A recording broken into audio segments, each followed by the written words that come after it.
Quinta aliyá. Génesis, Bereshit 34, versículo 1 al capítulo 35, versículo 13. Y salió Dina, la hija de Lea, a quien ésta había dado a luz a Jacob, a visitar a las hijas de la tierra. Dina también era hija de Jacob. Señala Rashi, Lea está mencionada aquí para indicar que la hija era igual que su madre, que le gustaba salir. Capítulo 30, versículo 16. Y cuando Jacob vino del campo por la tarde, Lea salió a su encuentro. Bereshit, capítulo 34, versículo 2. Y cuando la vio Shehem, hijo de Hamor Jebeo, príncipe de la tierra, se la llevó y se acostó con ella y la humilló. Solo por ver a Dina la raptó. El instinto sexual es provocado en el varón por medio de la vista. Esto nos enseña acerca de la importancia que las mujeres no se vistan de manera provocativa. Primera de Timoteos Aleph, capítulo 2, versículo 9. Asimismo, que las mujeres se vistan con ropa decorosa, con pudor y modestia, no con peinado ostentoso, no con oro o perlas o vestidos costosos. Se acostó con ella. La Torá no usa la palabra conoció en este texto, que es la palabra común para el acto sexual. Génesis, Bereshit, capítulo 4, versículo 1 al 17. Primera de Reyes, Melaquim, Aleph, capítulo 1, versículo 4. Lucas, Hilel 1, versículo 34. Esto nos enseña que él no tuvo tacto con ella, sino abusó de ella sin respetar su integridad personal. Según Rashi, esta palabra significa que tuvo una relación de modo natural con ella y la humilló. Según Rashi, significa que tuvo una relación de modo antinatural con ella. Compara con Deuteronomio de Barín, capítulo 21, versículo 14, donde se usa la misma palabra hebrea. Como enseñanza podemos rescatar de este acto bochornoso y de falta de dominio propio las consecuencias que no se harían esperar por mucho tiempo y que efectivamente no solo enlutarían las vidas de los responsables, sino que romperían con la paz de aquellos que fueron afectados directamente y reaccionaron a su criterio, sin discernir las posibles consecuencias como lo hicieron los hijos de Jacob. Bereshit, capítulo 34, versículo 7. Y los hijos de Jacob regresaron del campo al oírlo, y aquellos hombres se entristecieron y se irritaron en gran manera, porque Shehem había cometido una infamia en Israel, acostándose con la hija de Jacob, pues tal cosa no debe hacerse. Dos cosas graves ocurrieron aquí. Una, se cometió fornicación en el sentido de que hubo una relación sexual sin pacto matrimonial. Esto no se hace en Israel. 2. Uno que estaba fuera del pacto con Abraham se mezclaba con una persona en Israel, lo cual constituye el primer paso para la destrucción del pueblo santo. Ezra, capítulo 10. Está escrito en Efesiyim, capítulo 5, versículo 5. Porque con certeza sabéis esto, que ningún fornicario, impuro o avaro que es idólatra tiene herencia en el reino del Mesías y de Dios. Segunda de Corintiyim Bet, capítulo 6, versículo 14. No estéis unidos en yugo desigual con los incrédulos, pues ¿qué asociación tienen la justicia y la iniquidad? ¿O qué comunión la luz con las tinieblas? Y Primera de Corintiyim Aleph, capítulo 7, versículo 39. La mujer estaba ligada mientras el marido vive, pero si el marido muere, está en libertad de casarse con quien desee, solo que en el Señor. Bereshit, capítulo 35, versículo 1. Entonces Dios dijo a Jacob: levántate, sube a Betel y habita allí, y haz allí un altar a Dios, que se te apareció cuando huías de tu hermano Isaf. Jacob había demorado en cumplir la promesa del diezmo, y por esto le vinieron los problemas con Dina y otros. Y como no hizo caso a las señales enviadas por el Eterno mediante las circunstancias, ahora le habla claramente para que vuelva al lugar donde hizo las 3 promesas. Bereshit, capítulo 35, versículo 2. Entonces Jacob dijo a los de su casa y a todos los que estaban con él: quitad los dioses extranjeros que hay entre vosotros, purificaos y mudaos los vestidos. Los dioses Elohim que habían conseguido al despojar la ciudad de Shechem tenían que ser eliminados a la hora de acercarse a un lugar santo. Los objetos dedicados a los dioses son peligrosos en 2 aspectos. Traen la ira del Eterno. Deuteronomios de Barim, capítulo 7, versículo 26. Y no traerás cosa abominable a tu casa, pues serás anatema como ella. Ciertamente la aborrecerás y la abominarás, pues es anatema. 2. Son puntos de contacto para los malos espíritus. Hechos, Masé, capítulo 15, versículo 20. Sino que les escribamos que se abstengan de cosas contaminadas por los ídolos, de fornicación, de lo estrangulado y de la sangre. Los hijos de Israel tenían que hacer 3 cosas antes de poder subir al lugar santo de Betel: quitar los dioses extranjeros, purificarse y mudar los vestidos. Dice Raf Ibn Ezra, se refiere al acto de purificación por medio del agua. La purificación por agua es un medio de pasar de un estado de impureza ritual a un estado de pureza ritual. Para poder acercarse a un lugar que ha sido consagrado por la presencia del Eterno, es necesario tener el cuerpo en un estado de pureza ritual. Todo lo que tiene contacto con la muerte produce impureza ritual. Un cadáver humano, flujo menstrual, emisión de semen, una tumba humana, la enfermedad de Tzarat, traducida como lepra, entre otras.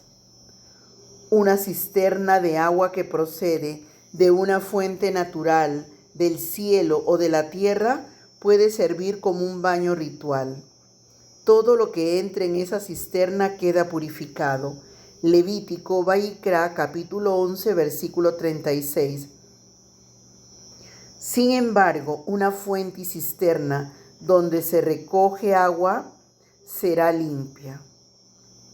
Es probable que Jacob estaba hablando no solo de una eliminación de los ídolos, sino también de una purificación de los cuerpos de sus familiares, especialmente por haber tocado los cadáveres de la ciudad de Shechem. En cuanto a mudar la ropa, dice Rashi, es porque quizás tenían vestimentas de idolatría, en el sentido de estampas con decoraciones idolátricos. Ese tipo de ropa no es apta para ser usada por el pueblo de Israel y los temerosos de Dios entre las naciones. Una buena costumbre es siempre revisar la ropa antes de comprarla para que no tenga dibujos que deshonren al Rey de los siglos. Bereshit, capítulo 35, versículo 4 y 5. Entregaron pues a Jacob todos los dioses extranjeros que tenían en su poder y los pendientes que tenían en sus orejas, y Jacob los escondió debajo de la encina que había junto a Shechem. Al proseguir el viaje, hubo gran terror en las ciudades alrededor de ellos, y no persiguieron a los hijos de Jacob. La presencia de idolatría y objetos idolátricos hace que nuestros enemigos tengan poder para hacernos daño. Pero cuando eliminamos toda idolatría de entre nosotros y nos disponemos a adorar y obedecer al único Elohim, Él causa que nuestros enemigos tengan temor de nosotros. Bereshit, capítulo 35, versículo 7. Y edificó allí un altar y llamó al lugar el Betel, porque allí Dios se le había manifestado cuando huía de su hermano. El Betel significa el poderoso de Betel, o como dice Rashi, el santo está en Betel. Vemos cómo Jacob está más interesado en el Eterno que en su casa. Esto es muestra de su crecimiento espiritual. Este es el segundo altar que Jacob edifica. En total los patriarcas edificaron 7 altares en la tierra. Abraham edificó 4, Yitzhak 1 y Jacob 2. Los 7 altares fueron edificados en los siguientes lugares. Altar número 1, lugar Moré y Shechem. Significado maestro y hombro. Cita capítulo 12, versículo 7. Por nuestro patriarca Abraham. 2. Betel y Alí. Significado casa de Dios y ruina. Cita bíblica capítulo 12, versículo 8, por nuestro patriarca Abraham. Número 3. Manré y Hebrón, que significa fuerza y asociación, se encuentra en capítulo 13, versículo 18, edificado por nuestro patriarca Abraham. Número 4. Moriah y Hashem Yireh, que significa instrucción y Hashem verá. Cita bíblica capítulo 22, versículo 9, edificado por nuestro patriarca Abraham. Número 5. Beer-sheba, significa pozo del juramento o 7. Capítulo 26, versículo 25, edificado por nuestro patriarca Yitzhak. Número 6. Shechem y el Elohei Israel, que significa hombro, y el poderoso es el Dios de Israel. Capítulo 33, versículo 20, edificado por Jacob. Número 7. Luz, Betel y el Betel, que significan almendra, casa de Dios y el Dios de Betel. Lo encontramos en el capítulo 35, versículo 7, edificado por nuestro patriarca Jacob. Bereshit, capítulo 35, versículo 10. Y Dios le dijo: tu nombre es Jacob, no te llamarás más Jacob, sino que tu nombre será Israel. Y le puso el nombre de Israel. Cuando Abraham recibió un nuevo nombre, la Torá nunca más menciona su nombre antiguo, pero cuando Jacob recibe su nombre nuevo, la Torá sigue llamándole con los 2 nombres. ¿Por qué? Si entendemos que el nombre Jacob simboliza la naturaleza humana del patriarca e Israel su naturaleza profética, podemos aprender que por mucho que nos entreguemos, siempre vamos a tener que enfrentar la naturaleza natural humana que tenemos hasta que venga el Mashiach y finalmente nos transforme definitivamente para que no quede nada de Jacob en nosotros, sino solo Israel. Baruch Hashem. Bendito sea el nombre. Bereshit, capítulo 35, versículo 11. También le dijo Dios: yo soy el Dios todo suficiente, sé fecundo y multiplícate. Una nación, una congregación de naciones vendrán de ti y reyes saldrán de tus lomos. Jacob ya tenía 11 hijos y una hija. Ahora el Elohim Todosuficiente le ordena multiplicarse más todavía. Una nación se refiere a Biniamín, que todavía no ha nacido. Una congregación de naciones se refiere a Efraín y Menashe, que iban a ser adoptados como hijos de Jacob.